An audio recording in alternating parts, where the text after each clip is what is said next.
Hey there, I'm Lucrece, 35, single, childless, and Catholic. That's how I kicked off episode 0 of the Destiny podcast, released on September 15th. Why? Because I thought it'd be interesting to stack up all these labels that society loves to slap on people so I could fully own who I am in all my authenticity. Let's be real. Being a woman over 30, still single, never married, without kids, and Catholic on top of it, well, that doesn't exactly fit the modern day dream. And honestly, society is a pro at handing out labels. If I'm still single at my age, I must be a psycho. If I don't have kids, I must be infertile. And if I openly own my Catholic faith, then I must be some narrow-minded fanatic, believing in a God that, to some, doesn't even exist. So, in summary, to society, I'm a sterile, psychotic, fanatical, delusional, and narrow-minded person.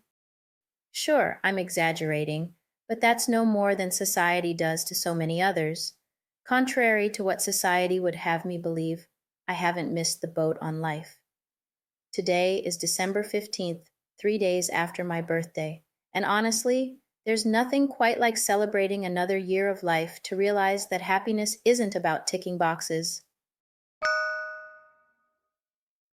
Episode 13. 35, no, now 36. Single, no kids.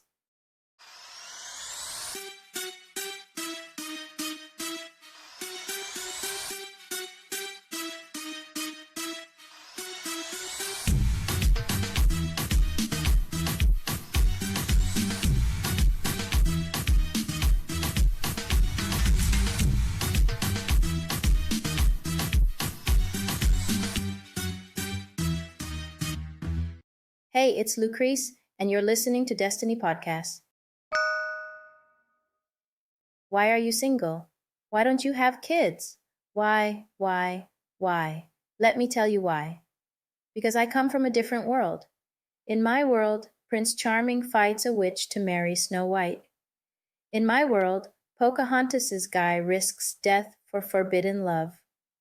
In my world, Cinderella's prince crosses a kingdom with just a glass slipper to find his true love.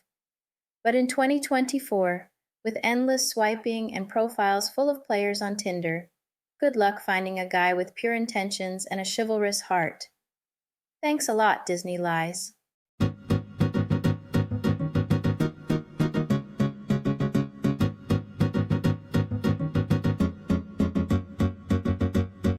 If I'm still single, it's because everyone claims to be looking for love, but no one seems willing to put in the effort. So what do? We swim, or rather, we tread water, in the dating pool, trying to keep up with the rules.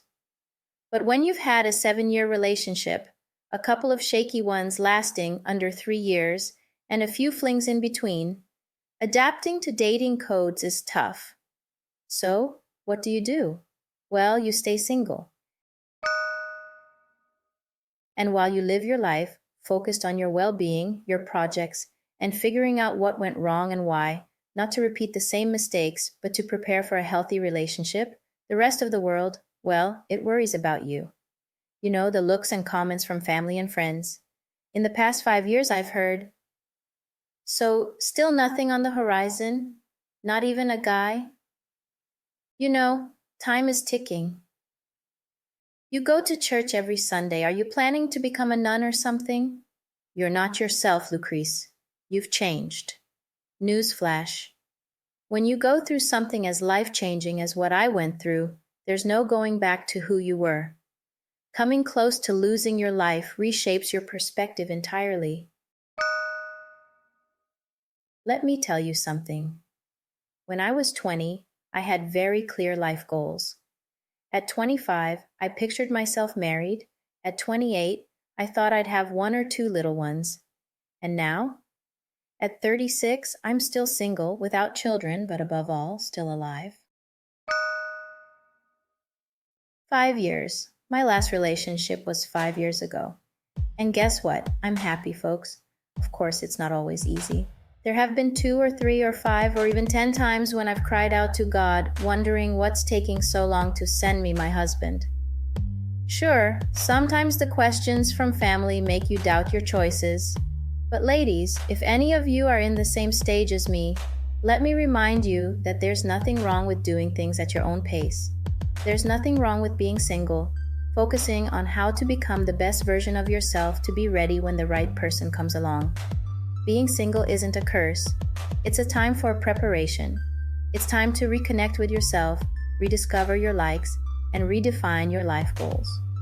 Goals that don't have to change because of a man's appearance in your life, but rather should complement him. If I'm still single, it's because for too long, I put my dreams aside to walk in the same direction as a man whose path opposed my own. We've all done it. Sometimes we cling to things because we want so badly for them to work, even when the whole universe is screaming that the relationship is doomed. But the more time goes by, the more our fears and others take over. So, we play the get over an ex by dating someone new game. But if your heart isn't healed from past hurts, do you really think diving into a new relationship unhealed will fix your broken heart? Unfortunately, that's one of the mistakes I've made. Barely 3 months after my breakup with G, I got into another relationship. We were together 6 months. We moved in after 3 months of dating. No need to spell out what a complete disaster that relationship was. There's a verse in the Bible that says, "Can any of you by worrying add a single hour to your life?" We all agree, no one can. That's how my faith helps me put things in perspective. What may seem important to others no longer matters as much to me. The reality of my life is that I'm single. Pressuring myself, worrying night and day about this fact won't get me anywhere.